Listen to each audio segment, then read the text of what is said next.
जकर खातिर भगवान बोल के अइले कृष्ण राम ओकरा दूधवा से बोल के अरे दवाई नहीं खे बटेऊ भागा जकरा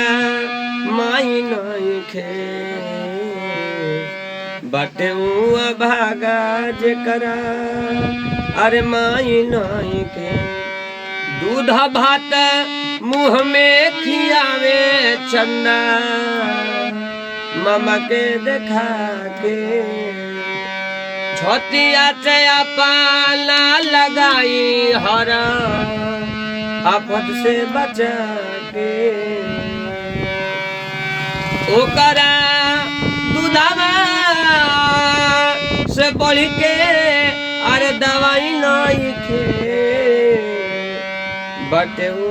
भागा जकरा अरे माई नहीं